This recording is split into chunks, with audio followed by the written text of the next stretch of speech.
जैन साथी पीके farm class YouTube channel पर आप सभी का स्वागत है।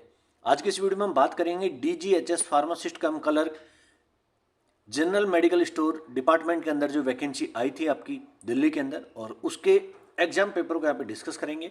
ये एग्जाम पेपर आपकी आने वाली हर एक एग्जाम के लिए तो इम्पोर्टेंट है ही, साथ में फ्यूचर में जब भी कोई वैकेंसी आती है तो उसमें आपको ये वैकेंसी के बारे में जो सिलेबस है, एग्जाम पेपर है, एग्जाम पैटर्न है, उसके बारे में भी पता चल जाएगा। जितने भी एम्स की एग्जाम होती है, एसआईसी की एग्जाम होती है, फिर स्टेट गवर्नमेंट की एग्जाम होती है, उनके पेपर आप जरूर देखा करें, क्योंकि उनसे क्या होता है, रिपीटेड क्वेश्चन आपके काफ़ी रिपीट होते हैं। इसमें भी काफ़ी रिपीटेड क्वेश्चन है, वो हम आपको बताएंगे। साथ साथ में वीडियो काफ़ी हेल्पफुल रहने वाला है, तो वीडियो को कंप्लीट देखना। और चैनल पे जो नए हैं और जिन्होंने अभी तक चैनल सब्सक्राइब नहीं किया है तो प्लीज़ चैनल को सब्सक्राइब कर ले। यहाँ पे आपको फार्मेसी से संबंधित हर एक information time to time provide होती है, चाहे वो आपकी वैकेंसी हो, चाहे कोई एग्जाम हो, या फिर एडमिट कार्ड से संबंधित। तो आइए बिना देर स्टार्ट करते हैं आज की वीडियो और देखते हैं सारे एमसीक्यूज और पेपर को। तो क्वेश्चन नंबर 1 है आपका, विच of the following component of blood is responsible for clotting. तो ब्लड के अंदर कौन सा कंपोनेंट है जो कि आपका क्लोटिंग के लिए रेस्पॉन्सिबल होता है, वो पूछा गया है।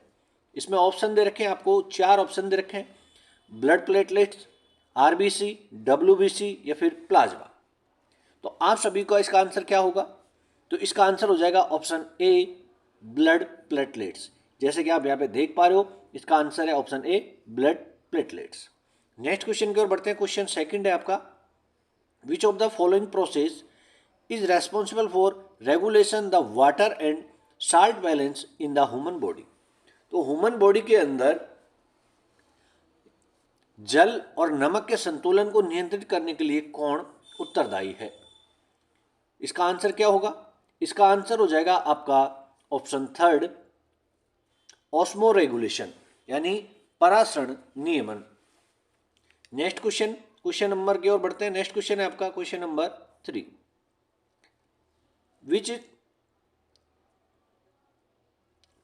Of the following is not A part of hind brain. तो जो आपका पश्च मस्तिष्क होता है उसका भाग नहीं है, नॉट पूछा है यहाँ पे। तो इसका आंसर हो जाएगा आपका option fourth, olfactory lobes. Next question, when the body is in locomotion the dynamic equilibrium operate through the involvement of। जब शरीर चलन में होता है तो गति संतुलन के लिए भागीदार कौन होता है, वो आपको यहाँ पे पूछा है। तो इसका आंसर हो जाएगा option second, semi circular canal.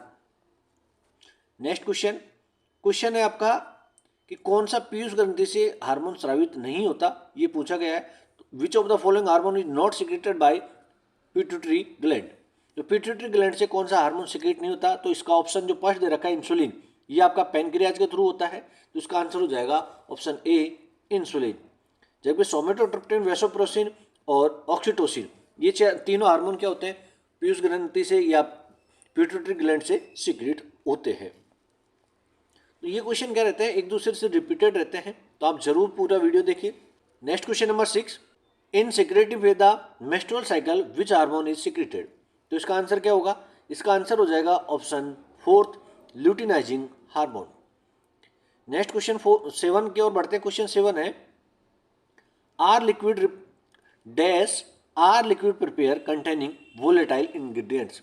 तो कौन से तरल पदार्थ हैं जो कि अस्थिर तत्व होते हैं? तो इसका आंसर क्या हो जाएगा? इसका आंसर हो जाएगा आपका इनहेलेशन। ठीक है, तो इनहेलेशन इसका राइट आंसर रहने वाला है। नेक्स्ट क्वेश्चन की ओर बढ़ते हैं। Question number 8, which of the following is not essential quality of good tablet. तो अच्छी टैबलेट के लिए आवश्यक गुण नहीं है, नॉट। ये आपको काफी कंफ्यूज कर देता है, या तो एक्सेप्ट लिखा जाता है या फिर नॉट लिखा आता है। तो इसको आप अच्छे से रीड करके अपना आंसर जरूर दिया करें। ठीक है, तो इसका आंसर हो जाएगा आपका, the tablet should be too hard that is may not disintegrated into stomach. यानी टैबलेट अपनी सख्त होनी चाहिए ताकि आमाशय में विघटित ना हो, यानी डिसइंटीग्रेट ना हो। तो ये टैबलेट का गुण नहीं होना चाहिए। नेक्स्ट क्वेश्चन की ओर बढ़ते हैं। क्वेश्चन नंबर 9 पोसोलॉजी से संबंधित है कि पोसोलॉजी में किसका अध्ययन किया जाता है। पोसोलॉजी डील विथ, तो ये आपको पता होगा, डोज ऑफ ड्रग, यानी औषधि की मात्रा का अध्ययन किस में किया जाता है? पोसोलॉजी के अंदर। नेक्स्ट क्वेश्चन है आपका question number 10, which is the following is not part of prescription, यानी प्रिस्क्रिप्शन का पार्ट नहीं है, डेट है, इंस्क्रिप्शन है, कंपाउंडिंग नहीं है, एज, सेक्स, एड्रेस ये सब है, तो इसका आंसर हो जाएगा कंपाउंडिंग।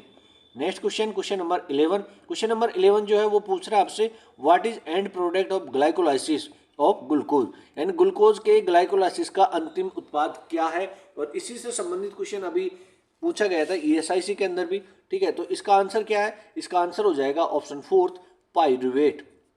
नेक्स्ट क्वेश्चन के बढ़ते हैं, question number 12। Vitamin E, vitamin E से संबंधित क्वेश्चन है, और विटामिन ई देखते हैं आपको याद आ जाना चाहिए टोकोफेरोल, तो इसका आंसर हो जाएगा टोकोफेरोल। क्वेश्चन क्या है आपका, vitamin E the collective name of the group of closely related lipid called, यानी विटामिन जो ई है ये क्या है, लिपिड सोल्यूबल विटामिन है या फिर वाटर सोल्यूबल, ये आपको कमेंट्स बॉक्स में कमेंट्स करके बताना है। इजी क्वेश्चन है, लेकिन आपके रिमाइंडर के लिए मैं आपको ये बोल रहा हूँ, ठीक है। नेक्स्ट क्वेश्चन की ओर बढ़ते हैं, क्वेश्चन नंबर 13। क्वेश्चन नंबर 13 दे रखा है all dash also program with death cell in a process in which individual cell die for the good of the organism, तो इसका आंसर क्या हो जाएगा, इसका आंसर हो जाएगा ऑप्शन सेकंड अपोप्टोसिस, ठीक है। तो इसका आंसर हो जाएगा आपका अपोप्टोसिस। नेक्स्ट क्वेश्चन की ओर बढ़ते हैं, क्वेश्चन नंबर आपका 14 के अंदर क्या दे रखा है, which of the following antibiotic involve in allergic hyper sensitive reaction, allergy कौन से, IgG, IgM, IgE, IgA या फिर IgG, तो इसका आंसर हो जाएगा IgE। IgE के अंदर क्या होता है, एलर्जिक सेंसिटिविटी हो जाती है। Next question, question number 15। Question number 15 कह रहा है आपसे मैनिटोल साल्ट अगर is use for the isolation of, तो मैनिटोल साल्ट है वो किसके आइसोलेशन के लिए यूज किया जाता है, तो इसका आंसर हो जाएगा option 3 streptococci. Next question number 16 की ओर बढ़ते हैं। क्वेश्चन नंबर 16 आपको दे रखा है which of the following is not a biochemical test, note दे रखा है, ठीक है, biochemical test in the identification and differentiation of bacteria, यानी बैक्टीरिया के आइडेंटिफिकेशन और डिफरेंशिएशन के लिए कौन सा बायोकेमिकल टेस्ट यूज नहीं करते, तो इसका आंसर हो जाएगा आपका ऑप्शन 3 बेनेडिक्ट टेस्ट, यानी जो बेनेडिक्ट टेस्ट होता है वो बैक्टीरिया के आइसोलेशन और डिफरेंशिएशन के लिए यूज नहीं करते। नेक्स्ट क्वेश्चन की ओर बढ़ते हैं, question number 17। Which of the following is not use N inhalation general anaesthesia, तो नोट आ गए यहाँ भी, तो जनरल एनेस्थेसिया के तौर पर किसका यूज नहीं करते इनहेल के लिए, तो इसका आंसर हो जाएगा option 3 methanol. Next question, question number 18। Chlorambucil, chlorambucil किसकी ड्रग है वो आपको पूछा गया है। Chlorambucil is example of which type of drug category, तो क्लोरम्बुसिल आप सभी को पता होगा ये एंटी कैंसर ड्रग है, तो एंटी कैंसर ड्रग को हम क्या बोलते हैं, एंटी नियोप्लास्टिक ड्रग भी बोलते हैं, तो इसका आंसर हो जाएगा option 1 anti neoplastic drug. Next question, और ये क्वेश्चन आपका ESIC 2023 के अंदर भी पूछा गया है, और एसिटाइल सैलिसिलिक एसिड क्या है, एसिटाइल सैलिसिलिक एसिड आप सभी को पता होगा, एस्पिरिन का ही नाम है, तो ये इजी क्वेश्चन है, लेकिन कई बार मैंने खुद ने देखा है, कई बार ये काफ़ी एग्जाम में रिपीटेड हुआ है। नेक्स्ट क्वेश्चन नंबर 20 आपका पूछ रहा है which of the following drug is not example of Benz-imidazole, Benz-imidazole किस कैटेगरी की ड्रग है वो आप कमेंट्स बॉक्स में कमेंट्स करके बताना। अभी हम यहाँ बता रहे हैं आपको, इसका आंसर वो है आपका क्लोरोक्विन, यानी इमिडाजोल, मेबिडाजोल और थाइमेंडाजोल, ये क्या है, ये सारी आपकी बेंज इमिडाजोल डेरिवेटिव ड्रग है, और क्लोरोक्विन आपकी एंटी मलेरियल ड्रग रहने वाली है, तो इसका आंसर हो जाएगा क्लोरोक्विन। नेक्स्ट क्वेश्चन की बढ़ते हैं, क्वेश्चन नंबर है आपका 21।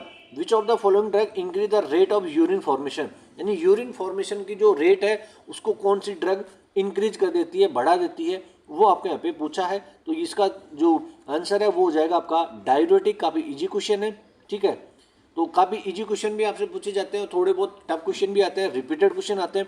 अब तक के जितने भी फार्मासिस्ट के एग्जाम हो रही है उन सभी एग्जामों में रिपीटेड क्वेश्चन को काफ़ी प्राथमिकता मिल रही है, ठीक है। नेक्स्ट क्वेश्चन की ओर बढ़ते हैं, question number 22। Which of the following drug is use the treatment of malaria, देखो कितना सिंपल क्वेश्चन है, मलेरिया के लिए कौन सी ड्रग हमने अभी आपको बताई थी, उसके लिए आप क्लोरोक्विन यूज करेंगे, तो इसका आंसर हो जाएगा ऑप्शन 3 क्लोरोक्विन। नेक्स्ट क्वेश्चन की ओर बढ़ते हैं, क्वेश्चन नंबर 23 दे रहा है आपको which of the following drug is use for embolism seizures, embolism seizures के लिए कौन सी ड्रग हम यूज करते हैं वो आपको बताना है। तो एबोलिज्म यानी एपिलेप्सी के लिए हम एंटी एपिलेप्टिक ड्रग यूज करते हैं, तो इसका आंसर हो जाएगा option A anti epileptic. Next question number 24 दे रहा है which of the following is example which contain glycoside.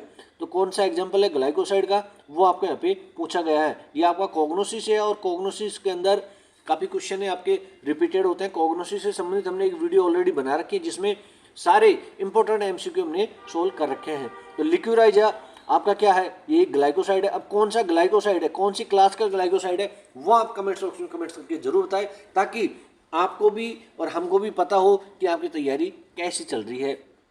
Next question number 25 बोल रहा है the preparation of crude drug for market after drawing is called. यानी market में जो कच्ची औषधियाँ तैयार की जाती हैं ड्राइंग के बाद, उन्हें क्या कहा जाता है, वो आपसे यहाँ पे पूछा गया है। तो इसका आंसर जो है, इसका आंसर हो जाएगा आपका gargling. Next question 26 dash are the tubular elongated and glandular outer growth of the epidermal cell. यानी जो आपकी एपिडर्मल सेल होती है उसके अंदर नलिकाकार लंबी ग्रंथिल और ग्रंथिल वृद्धि है, वो क्या है, उसे क्या कहते हैं, वो पूछा गया है। तो इसे हम क्या कहते हैं, उसे हमें ट्राइकोम्स कहते हैं। तो इसका आंसर हो जाएगा ऑप्शन फर्स्ट ट्राइकोम्स।